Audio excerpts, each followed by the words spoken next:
Tersangka kasus dugaan korupsi tata kelola program makan bergizi gratis sepertinya akan bertambah. Yang sebelumnya ada 3 orang, yaitu Dadan Hindayana, mantan Kepala Badan Gizi Nasional, lalu Ledwig Pusung, dan Sony Sonjaya. Ini bisa bertambah lagi karena Sony Sonjaya akan melakukan justice kolaboratif.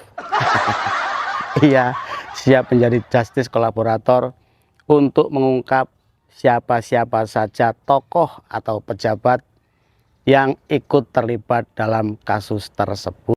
Tersangka kasus korupsi MBG sekaligus ex-wakil Kepala Badan Gizi Nasional Sony Sonjaya bakal mengajukan permohonan menjadi justice kolaborator atau saksi yang bekerja sama dalam kasus yang tengah disidik Kejaksaan Agung. Kuasa hukum Sony, Krishna Murti, menyebut kliennya siap membuka nama-nama besar yang diduga terlibat.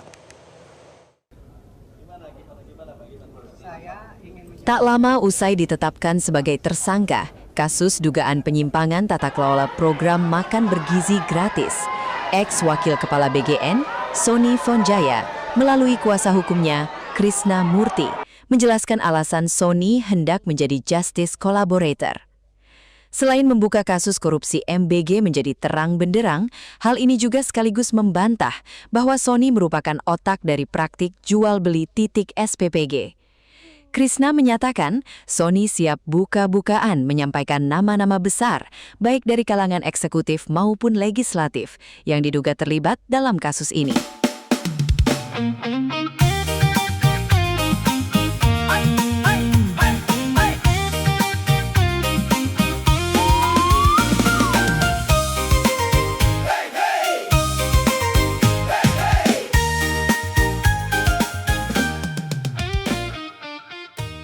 Ini menjadi waktu yang ditunggu-tunggu karena sebelumnya formasi petinggi di Badan Gizi Nasional ini selain Kepala Badan Gizi Nasional yang pada saat itu dijabat oleh Dadan Hindayana, ini ada Sony Sonjaya, ada lagi Ledwig Pusung, lalu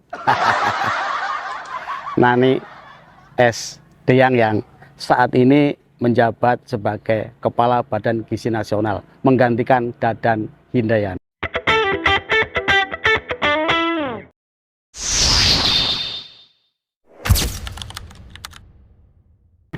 Dari berbagai pemberitaan yang beredar, rekam jejak digital, kita semua tahu ya, siapa sih sosok Nani S. Deyang ini? Orang paling dekat dengan Pak Prabowo Subianto.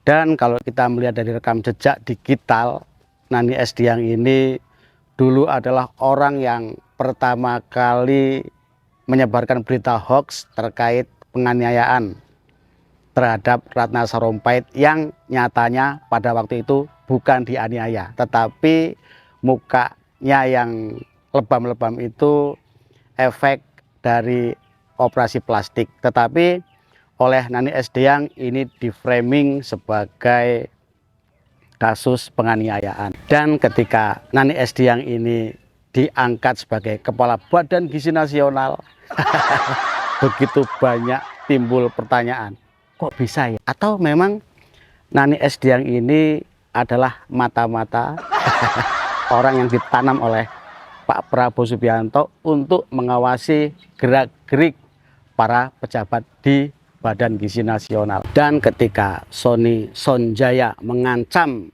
akan membongkar siapa-siapa saja oknum yang terlibat dalam kasus tersebut dan ia siap menjadi justice kolaborator, seluruh rakyat di Republik ini menunggu akan seperti apa hasilnya dan siapa-siapa saja ya tokoh yang akan dibongkar oleh Sony Sonjaya ini. Dan kalau kita melihat dari kejadian saat ini serta kita kaitkan dengan berbagai kritik yang dilontarkan terhadap pemerintahan Pak Prabowo Subianto, sepertinya apa yang dituduhkan itu agak sedikit ada benarnya ya. Dan Dadan Hindayana ini sebagai bukti bahwa ternyata selama ini orang-orang di lingkaran Pak Prabowo Subianto ada juga yang berkhianat. Atau mungkin Dadan Hindayana ini satu dari sekian banyak oknum yang di depan Pak Prabowo sok yes, iya, sok manut, tapi ternyata di belakang berkhianat. Malah ini menjadi koruptor. Padahal kalau kita melihat dari berbagai pemberitaan yang beredar di media mainstream maupun media sosial, pernyataan-pernyataan Dadan Hindayana yang disampaikan ke Pak Prabowo itu, wow, kayak iya oh ya, kayak bener aja. Namun ternyata kebaikan yang selama ini ditunjukkan kepada Pak Prabowo ini hanya kedok semata. Dan ia ternyata orang yang bermain dalam proyek makan bergizi gratis.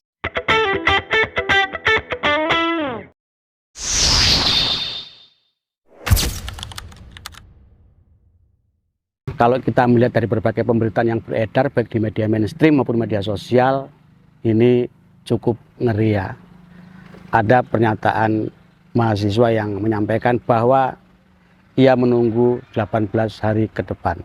Kalau kondisi Republik ini tidak baik-baik saja, aksi mahasiswa akan mengepung Kementerian Keuangan. Bayangkan saja saat ini nilai tukar rupiah terhadap dolar anjlok hingga 18.000. Ditambah lagi terungkap boroknya kasus korupsi di lingkungan Badan Gizi Nasional, yang Badan Gizi Nasional ini menjadi garda terdepan program makan bergizi gratis yang sangat kontroversi itu. Kita tahu ya dari berbagai pemberitaan yang beredar, program makan bergizi gratis ini banyak menuai kritik dari masyarakat. Mulai dari persoalan menunya yang tidak sesuai, tidak pantas, hingga kasus keracunan. Ditambah lagi terbongkarnya kasus skandal Dadan Hindayana bersama konco-konconya dalam kasus korupsi tata kelola pengelolaan program makan bergizi gratis. Lagi-lagi ketika Dadan Hindayana ini dicopot dari jabatan sebagai Kepala Badan Gizi Nasional, yang muncul adalah wakilnya, wakil yang tercecer, tidak ikut masuk dalam perangkap Kejaksaan Agung. Yang kalau kita melihat rekam jejak digital Nani S. Diang ini ya tokoh yang cukup kontroversi ya. Kita bisa melihat ke belakang ketika perhelatan pemilu 2019. Ia adalah orang yang ikut terlibat dalam penyebaran berita hoax terkait kasus Ratna Sarumpait yang saat itu dinarasikan dianiaya oleh orang tidak dikenal di salah satu daerah di wilayah Bandung, tetapi nyatanya ia tidak dianiaya. Wajahnya yang lebam-lebam ini efek dari operasi plastik.